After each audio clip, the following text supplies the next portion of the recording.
Can't be wrong. John, come on out.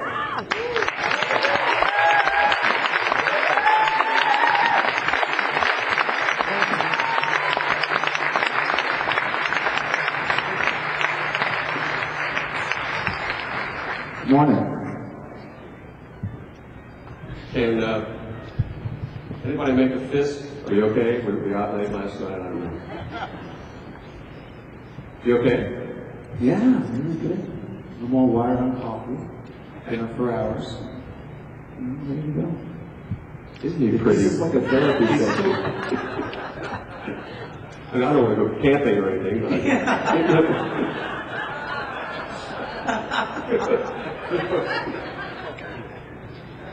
Just a couple of personal questions. I know you've answered a lot of these things a million times, but I'm interested. Do you do normal things? I mean, no, I mean really. I mean, I think of course I do. I mean, you know, I usually have the theme song playing when I come down the steps in the morning, which is applaud. Then the wife hands me the silver platter with the coffee on it. That's normal, right? Do you have people bathe you? In fact, we're taking applicants this evening. They'll have a loop on you. Yes. Those are very normal things. And I'm interested in how you keep in touch.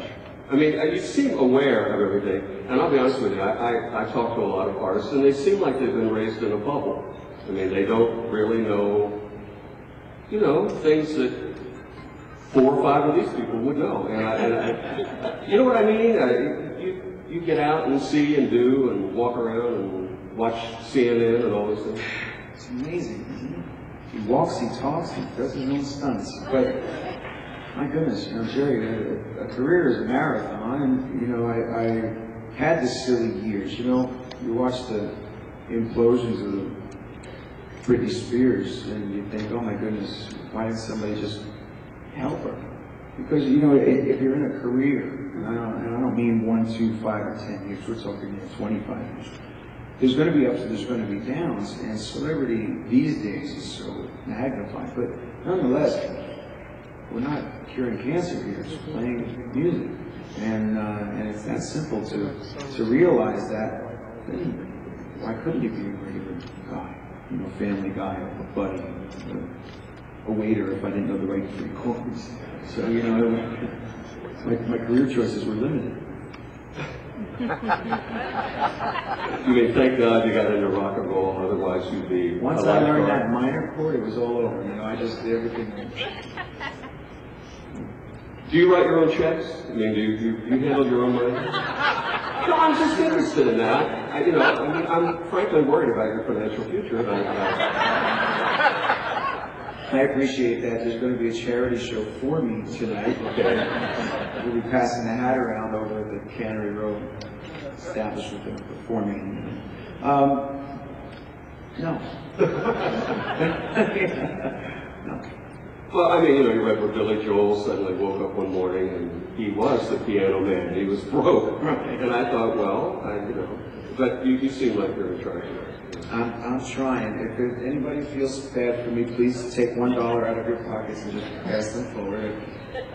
Have you considered... I thought this was going to be a really intelligent interview. Jerry kept holding the notebook backstage. I kept looking like this. So he wants her to know about checks. Is the underwear question coming? I said I didn't want to go camping. I don't really care. Although I have hair envy. I think a lot of guys here do.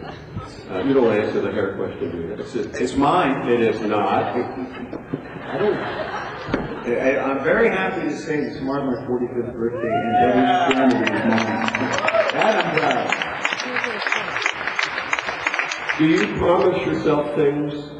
Do you sit around at night and think, a year from now, I'm going to be at a hotel in Nashville? Or do you work in advance, or is it totally... It doesn't strike me as your Bon Jovi sees the pants. I don't think that's happening. Well, actually, a lot of it, the answer is yes and no. I mean, I always envisioned things happening. Right from the beginning of my career, there wasn't any, I'm not going to play the biggest stadiums in the world, I'm not going to have number one. That was it.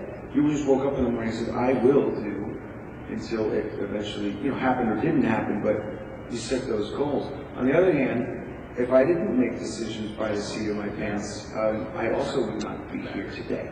I wouldn't have written Who Says You Can't Go Home. We wouldn't have crossed over into the market. We wouldn't have done the things that we've done. We wouldn't be here as long as we have, unless those decisions were made by the seat of my pants. If it's the philanthropy or owning the football team or the movie career or the music career, yeah, those were all impulses. So you trust your gut? Absolutely, always trusted my gut. Well, speaking of Who Says You Can't Go Home, which leads into the album, and we were talking yesterday, and you said to me, I don't know whether I positioned this album correctly when I started talking about it, in that, if we catch you in a rhinestone suit, it's all over again. Yeah. I mean, my fear was that I did describe the record not as succinctly as I plan to now.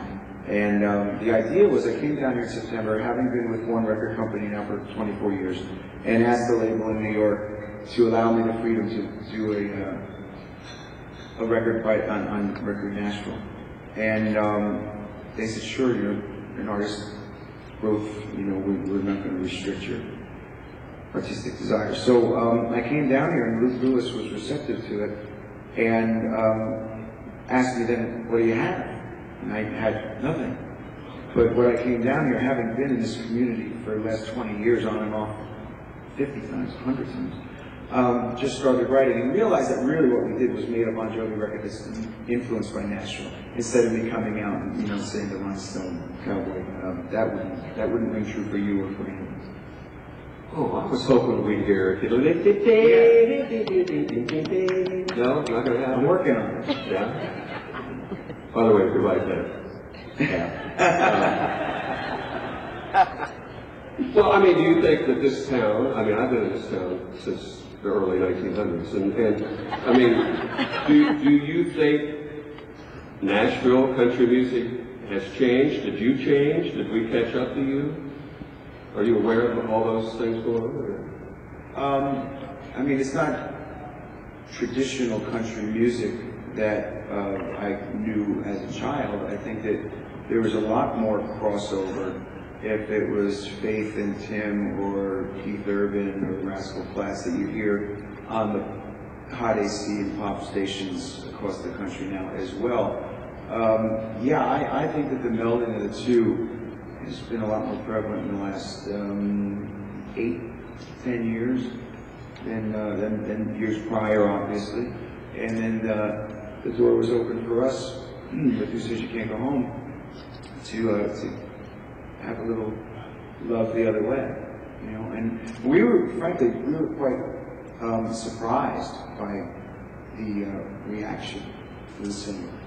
And the way it came about was Richie and I had written a song, and obviously we'd had a number of our songs covered here in the market over the years, and there was traditional cowboys like Chris LeDoux or new kids like Chris Cagle, they ran the gamut. When Richie and I wrote the song, we thought this would be one of the perfect songs to go pitch in Nashville, but then we thought, well, why not keep it for ourselves? And selfishly, I have to admit the story, is that I was in a hotel gym, and Keith Urban was in there a couple years ago now, and I fooled him into coming to the studio. And we had a mutual producer in John Shanks, and he came down to visit, and after the small talk, I said, why don't you go out there and play a little? So he played a little banjo line, and I said, why don't you go out there and sing a little? Now I had my duet, tricked. And Huff was with him, Dan Huff, who eventually produced our new record. And our voices were very similar. It didn't quite work. He had a new record, we had a new record coming. But I came back home, and I called Luke, and I said, I got an idea. I think that this could be great. Why don't we find a girl? He says, I have a new one. No one's heard her before. And I said, well, okay, the prerequisites are I have to like her voice. I have to know that she could deliver our lyric. And I have to like her songs, because if she's going to make a record, I got to know that I like what it is that they do. So needless to say, Jennifer Nettles knocked it out of the ballpark, and then the format was very receptive to a Bon Jovi record. And so